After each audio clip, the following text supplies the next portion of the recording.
Welcome to a special edition of the Modern Hotelier. We're coming to you from the green room at ILC Sausalito, California. Steve, who do we have on the program? David. Today we are joined by Mir Hwang, the CEO of GigFinesse. Thank you for joining us, Mir. Thank you, Dave. Thank you, Steve, for having me. Yeah, so I'm interested in your story. You were born in Korea, then moved to Vancouver, and then you grew up in Potomac, Maryland. How did that shape you into who you are today? You know, I think I can kind of compare this like running a startup. We had to pivot a lot as a family, right? Moving around and having to find new friends and having to find new activities and new things that I could latch onto and kind of have it be my new identity. Allowed me to honestly, I think, be more flexible of a human being in general, right? Having to travel so much and having to like relocate so much. And I think it's also opened up my viewpoints quite drastically, where I got to see and experience, different cultures in a very unique way by having enough of a time to actually involve myself, right, within those communities. Absolutely. And West Coast, East Coast, totally different all vibes. All over the place, right. Exactly.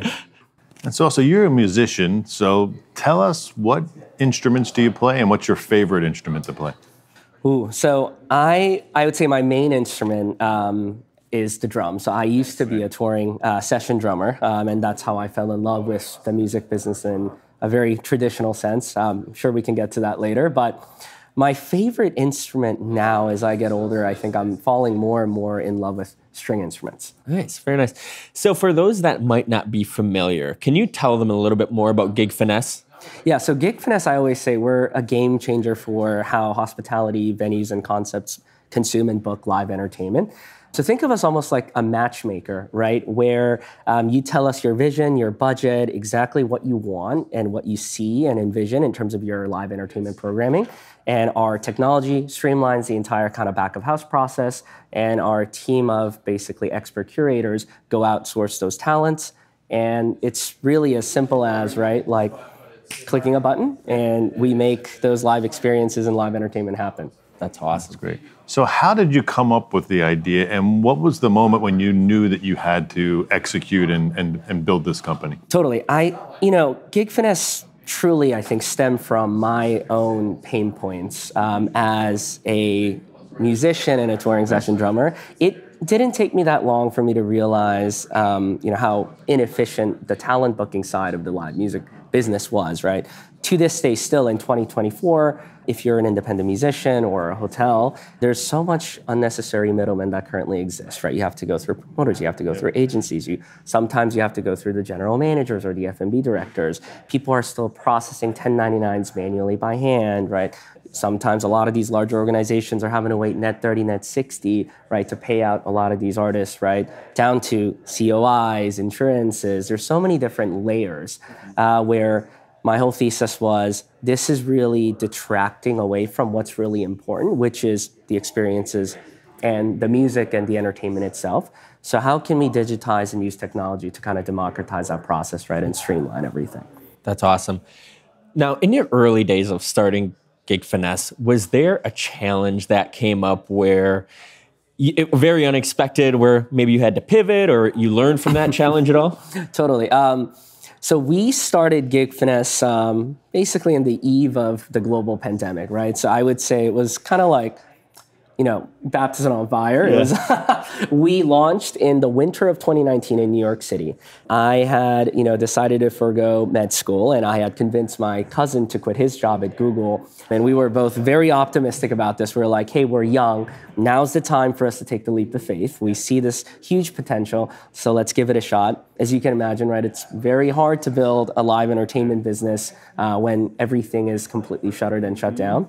Hindsight is 20/20, but I think for us, that's what really gave us a lot of resilience and I think the ability to really continuously pivot and really run a lean but strong team where every single one of our members at that time, right, was really motivated and dedicated to finding product market fit in a way that's very different from, I think, what was the norm in that time with tech companies. I think there was so much focus on grow at all costs, right? And let's just deploy all this capital that we had raised to find what works and what doesn't.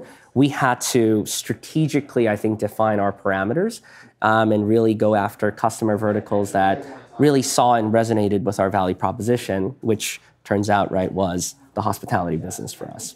I gotta ask, what was your parents' reaction and your aunt and uncle's reaction when you convinced your cousin to quit his job at Google to go into business with you? So, I always say my mom, she almost didn't speak to me for a couple months, right? I still remember, right? I was too scared to tell my mom the story. So how my mom found out was through my aunt. When Ryan had decided to leave his job at Google, and she was very excited, and I guess she called my mom. Hey, so great that our, kids are getting together to do this, venture together. I remember waking up to 7 missed calls from my mom, and I was like, oh my God, Mom, like, so sorry, it's deep in, my orgo lab. What can I do? It's like, oh, nothing. Your aunt called saying that Ryan just quit his job at Google to work on this, music company.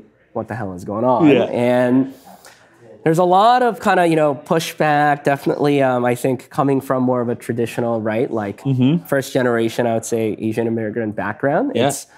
This seems very scary for a lot of parents, I would say. Yeah. But fast forward to now, obviously, here we are, right? And we've been now, I think she's obviously very supportive. Both my parents are very supportive. And, it's been a long time coming, but, That's awesome. So give us a little bit more insight. So how many hotels are you currently working with? And give us a little more detail around how you're helping them really become more efficient in the whole process. Totally. So right now we're booking a little over, I would say, 1,400 to 1,500 shows a month nationwide. And we really work with a variety of types of clients, right? It could be hotels, restaurants, wineries, breweries, coffee shops, retirement communities, country clubs, you name it. And I always say we like to focus on like the long tail of the live entertainment business. There's a lot of focus on like, discovering or helping out the next Taylor Swift or the Drakes of the world. But when you actually take a step back, 99% of an average person consumes music in a very different way. It's not via stadium tours. It's really that singer-songwriter at the lobby bar, right? It's the jazz band at the steakhouse or the DJ at the hotel rooftop. And we wanted to kind of really streamline that process.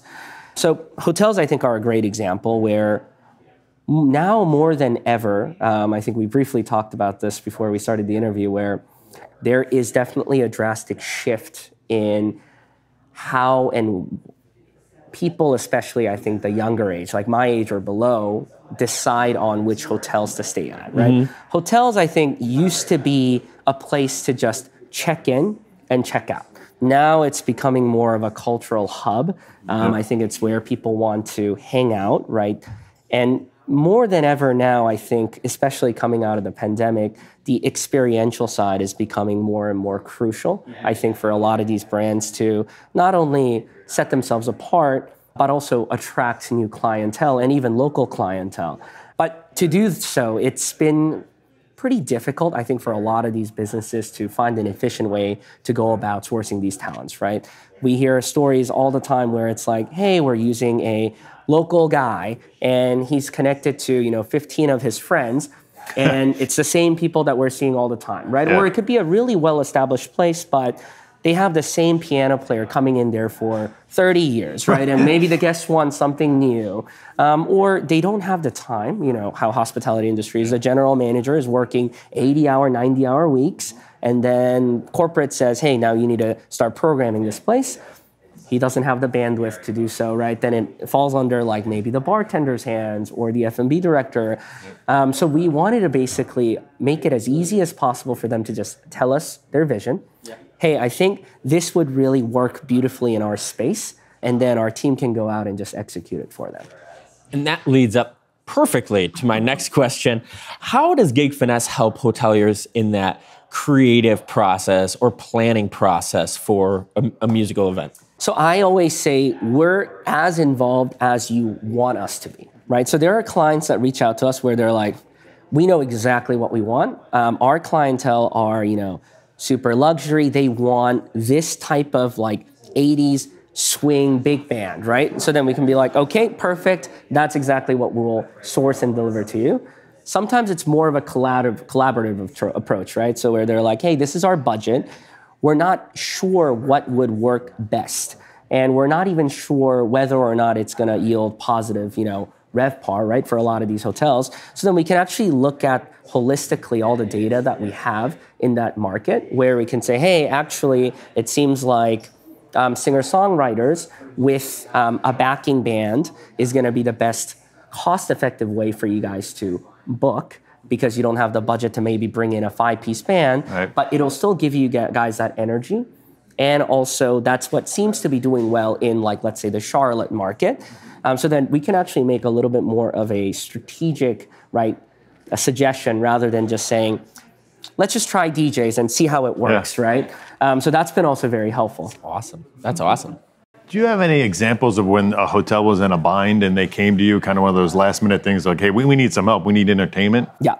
I can think of a few. So actually, probably a ton. But the most recent example, the two that comes to mind, one is there's this general manager who was recently hired, and they were rolling out this whole kind of venture where, hey, we have to focus on live experiences and live entertainment. And he was managing about 6 different properties in the Nashville market.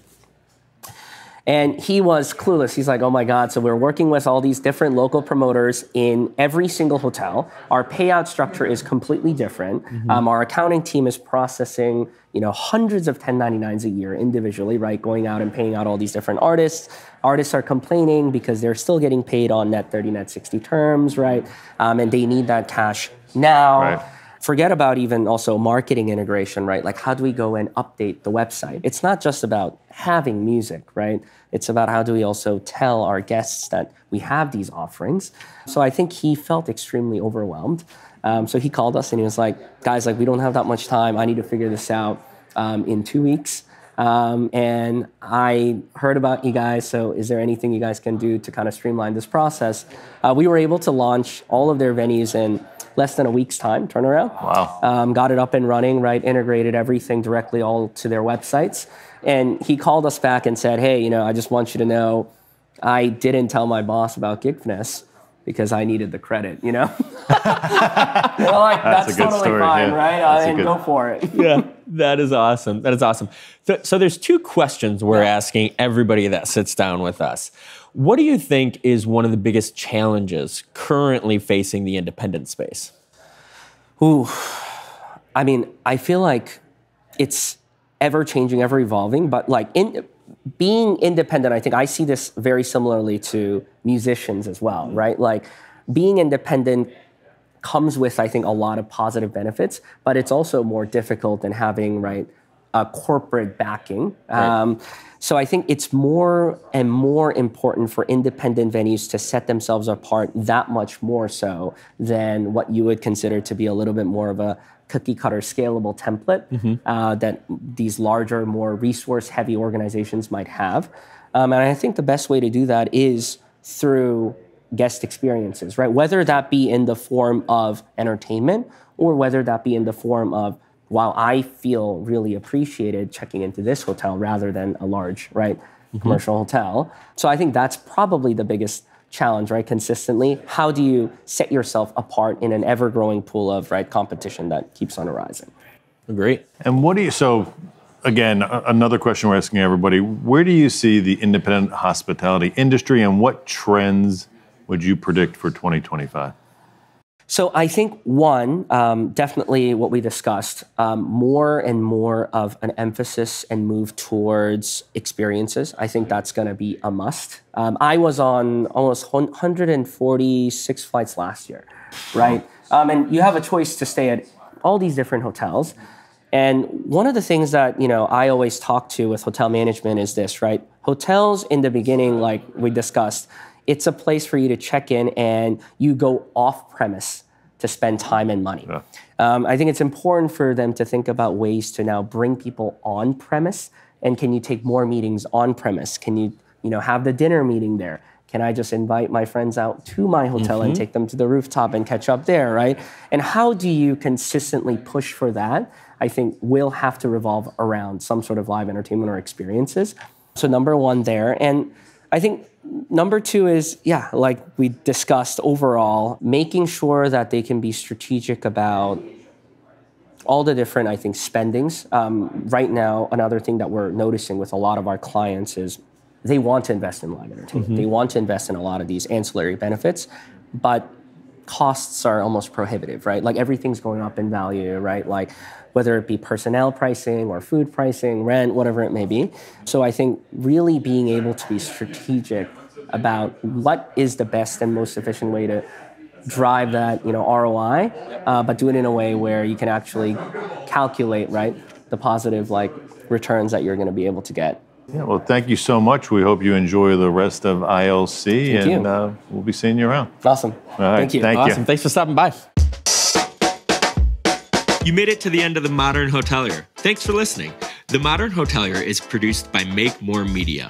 Make sure to like and subscribe if you're listening on YouTube, or subscribe wherever you get your podcasts. If you know a guest or sponsor that would be a good fit, feel free to email us at hello@themodernhotelier.com. If you'd like to get some Modern Hotelier merch, click the merch button on modernhotelier.com or click the link below. Thanks and have a great day.